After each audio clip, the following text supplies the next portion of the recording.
ഇന്നെന്റെ വനിയിൽ പൊഴിഞ്ഞു പുഷ്പങ്ങൾ, ജീവന്റെ താളങ്ങൾ. വാർമുകിലേ വാനിൽ നീ വന്നു നിന്നാൽ ഓർമ്മകളിൽ ശ്യാമവർണ്ണൻ കളിയാടി നിൽക്കും. കദനം നിറയും യമുനാ നദിയായി മിഴിനീർ വഴിയും. മാർമുകിലേ വാനിൽ നീ വന്നു നിന്നാലോർമ്മ ശ്യാമവർണ്ണൻ.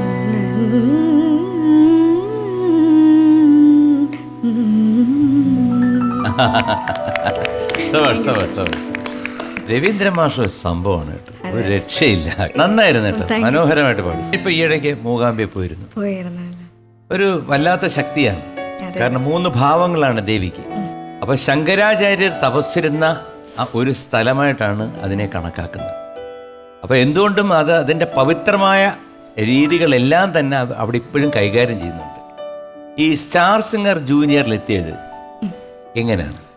സ്റ്റാർ സിംഗറാണ് എൻ്റെ അവസാനത്തെ റിയാലിറ്റി ഷോ ഇതുവരെ ഞാൻ ചെയ്തതിലുള്ളത്. അതിനു മുമ്പും ഞാൻ റിയാലിറ്റി ഷോ ചെയ്തിട്ടുണ്ടായിരുന്നു. പക്ഷേ ഇതേപോലെ ഞാൻ ഓഡിഷന് പോയപ്പോൾ ഒരു 3-4 ഓഡിഷനിൽ ഞാൻ പങ്കെടുത്തു. ഒരു സൂര്യ ടി വിയിൽ, ഒന്ന് പല പല പല ചാനലിലായിട്ട്. അപ്പോഴാണ് നമ്മുടെ സ്റ്റാർ സിംഗർ എന്താ പറയുക 2000 ഫസ്റ്റത്തെ ഇറങ്ങിയ സ്റ്റാർ സിംഗർ ഭയങ്കര അടിപൊളിയായിട്ട് നിൽക്കുക, ഫ്ലറിഷ്ഡായി നിൽക്കുക. എവിടെ ചോദിച്ചാലും നജീംക, അങ്ങനത്തെ എല്ലാവരുടെ പേരുകളാണ്. അപ്പം അതിങ്ങനെ എല്ലാവരും ഇങ്ങനെ കണ്ടു നിൽക്കുന്ന ഒരു സമയത്ത് അപ്പോഴാണ് ഇതിൻ്റെ ജൂനിയർ അനൗൺസ് ചെയ്യുന്നത്. അപ്പോൾ ഇവിടെ ഞാൻ ഓൾറെഡി ഓഡീഷന് പോയി കിട്ടുകയും ചെയ്തു. അപ്പോൾ ഇവരുടെ ഓഡീഷൻ അനൗൺസ് ചെയ്യുകയും ചെയ്തു. അപ്പോൾ ഞാൻ വിചാരിച്ചു എന്നാൽ പിന്നെ അതിലും കൂടെ ഒന്ന് പോയിട്ട് തീരുമാനിക്കാമെന്ന് വിചാരിച്ചിട്ട്, അതിലൊരിക്കലും കിട്ടുമെന്ന് പ്രതീക്ഷയില്ല. ഒരുപാട് പേരുണ്ട്, എന്തോ ദൈവം സഹായം കൊണ്ട് അതിൽ ഓഡീഷനിൽ കിട്ടി. അപ്പം പിന്നെ ഞാൻ വേറെ ഒന്നും ഇതിലേക്ക് വന്നു. എന്ന് വെച്ചാൽ നമ്മൾ അത്രയും താല്പര്യപ്പെട്ട് നിൽക്കുന്ന ഒരു സമയം, സ്റ്റാർ സിംഗർ എന്ന് പറഞ്ഞാൽ അങ്ങനെയൊക്കെ നിൽക്കുന്ന ഒരു ടൈമായിരുന്നു. പിന്നെ എന്ത് മാറ്റങ്ങളാണ് ഉണ്ടായത്? ഈ പറഞ്ഞ മുതലേ ഞാൻ ഒട്ടും സംസാരിക്കാത്ത ഒരാളായിരുന്നു. എനിക്ക് എൻ്റെ അമ്മ എന്നെ പറയും, എന്തെങ്കിലും ആരെങ്കിലും ചോദിച്ചാൽ പോലും ഞാനിങ്ങനെ ഒന്നും മിണ്ടാത്ത. ഞാൻ ഓർക്കുന്നുണ്ട് പല കാര്യങ്ങളും നമ്മൾ ചോദിക്കുമ്പോഴത്തേക്ക് ഞാൻ പകുതി വരെ എൻ്റെ വിധികർത്താവായിരുന്നു. അപ്പൊ എന്ത് കാര്യം ചോദിച്ചു കഴിഞ്ഞാലും സാധിക വലിയ മിണ്ടാട്ടമുള്ള ഒരാളാണ്. ചിരി മാത്രം, ചിരി. ഇത് മാത്രം ഒരു ഡോളിനെ പോലെ ഞാൻ നിൽക്കും. കല്യാണ ദിവസം അതിന്റെ തലേ ദിവസം എന്തായിരുന്നു? നിങ്ങൾ ലവ് മാരേജ് ആണോ? ഏകദേശം അങ്ങനെ ആണെന്നങ്ങ് പറഞ്ഞാ പോലെ. ഈ ഏകദേശം അല്ല, ഞങ്ങള് ശരിക്കും എല്ലാം ആയതിനു ശേഷമാണ് ലവ് ചെയ്യുന്നത് തോന്നുന്നു. പക്ഷെ എന്നാ അല്ലേന്ന് വെച്ചാൽ അല്ല, ഞങ്ങളാണ് ആദ്യം കണ്ടുമുട്ടിയതൊക്കെ, വീട്ടിൽ പറഞ്ഞു, പിന്നെ അത് ലവ്. ഏത് സ്റ്റുഡിയോ വെച്ചായിരുന്നു? Amala media house, Kozhikode. അവരെ പറയും ചെയ്തു ഞങ്ങൾ ഇനി അടുത്ത മാട്രിമോണിക്ക്. കല്യാണം ഇപ്പൊ പറഞ്ഞല്ലോ, കല്യാണ ദിവസം ഓർമ്മ വരും. ആ ദിവസത്തെ ഒരു ഓർമ്മ എന്താണ്? എവിടെ വെച്ചായിരുന്നു കല്യാണം? കോഴിക്കോട് വെച്ചിട്ടായിരുന്നു. കല്യാണ ദിവസം എന്ന് പറഞ്ഞത് നല്ല ഓർമ്മയുണ്ട്.